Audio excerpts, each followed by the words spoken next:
Halo, jumpa lagi dengan Kak Wanda. Kali ini kakak akan menceritakan sebuah cerita yang berjudul Balapan Antara Menjangan dan juga Siput.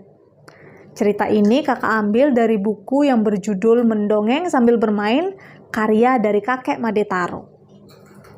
Di sebuah hutan yang bernama Kumudasari, hiduplah berbagai macam binatang. Salah satunya adalah menjangan. Menjangan adalah binatang yang sombong karena dia merasa tubuhnya paling bagus dan ramping. Jadi, dia bisa berlari sangat kencang. Paling kencang dibandingkan dengan binatang-binatang yang ada di hutan itu. Dia juga memiliki tanduk-tanduk yang sangat menawan.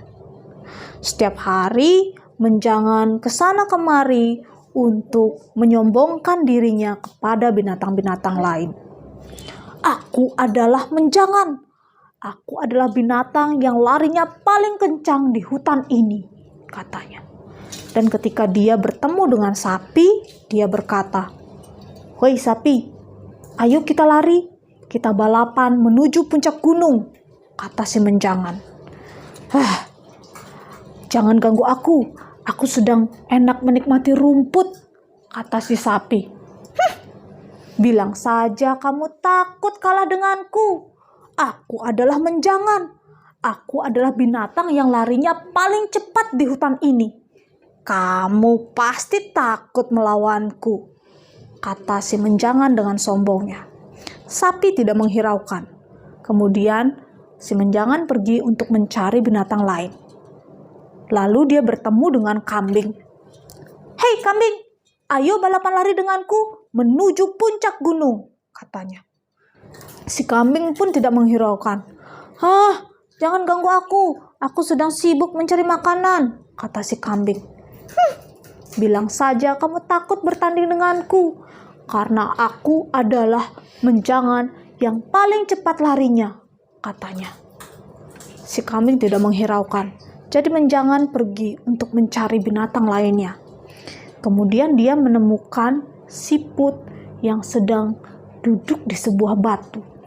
Si siput bernama Kakul. "Woi Kakul, ayo kita balapan lari menuju puncak gunung," katanya. Si Kakul tidak menghiraukan.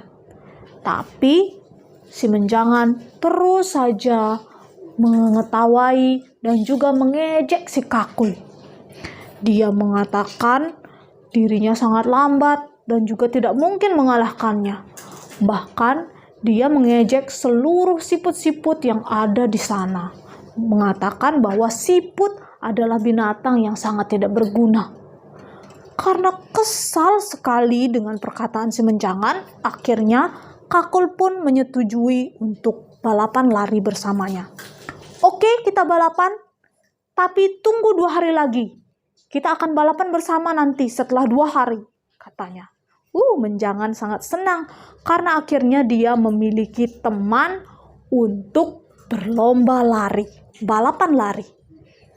Nah, akhirnya 2 hari pun terlewati dan semua binatang bersiap untuk menonton. Kira-kira yang menang Kakul atau menjangan? Tentu saja si menjangan ya, bisik-bisik para binatang lain. Si menjangan dan siput bersiap untuk berlari. Dalam hitungan ketiga, menjangan langsung berlari sekencang-kencangnya.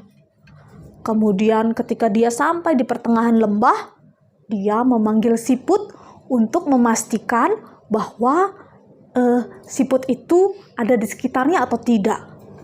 "Kul," katanya memanggil siput yang bernama Kakul itu. "Kuk," jawab si Kakul. "Waduh, ternyata si Kakul berhasil menyusulku," katanya. Akhirnya menjangan berlari lebih kencang dari sebelumnya. Kemudian hingga di ujung lembah, dia memanggil si Kakul lagi. "Kul," "Kuk," jawab si Kakul. "Waduh, dia berhasil mengejarku lagi." Kemudian menjangan berlari semakin kencang.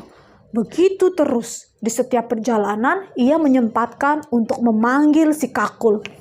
"Kul, kuk, kul, kuk, kul, kuk, kul, kol, kuk, kol, kuk, kol, kuk. Begitu terus di sepanjang lembah. Si Menjangan terheran-heran. Kenapa si Kakul bisa mengejarku yang sangat cepat ini, katanya. Nah, 5 langkah lagi Menjangan sudah tiba di puncak gunung. Sepertinya si Kakul tidak akan bisa menyusulku, katanya. Jadi dia memanggil sekali lagi. Kul, kuk, kata si Kakul. Ternyata suara itu bersumber dari puncak gunung. Dan ketika dilihat, ternyata Kakul sudah duduk tenang di sebuah batu di puncak gunung itu. Oh, aku kalah, kata si Menjangan. Si Menjangan kemudian masuk ke dalam hutan. Sangat malu untuk menampilkan wajahnya karena dia kalah dari seekor Kakul. Apakah kamu tahu strategi si Kakul? Kenapa dia bisa menang? Jadi begini. 2 hari yang diminta oleh Kakul digunakan untuk mengumpulkan seluruh siput. Ada beratus-ratus siput yang berkumpul dan bersepakat untuk saling bekerja sama untuk memberi efek jera kepada si Menjangan. Mereka selama 2 hari itu berbaris hingga ke puncak gunung dan saling bergiliran untuk bersahutan ketika si Menjangan memanggil. Dan begitulah ceritanya. Terima kasih.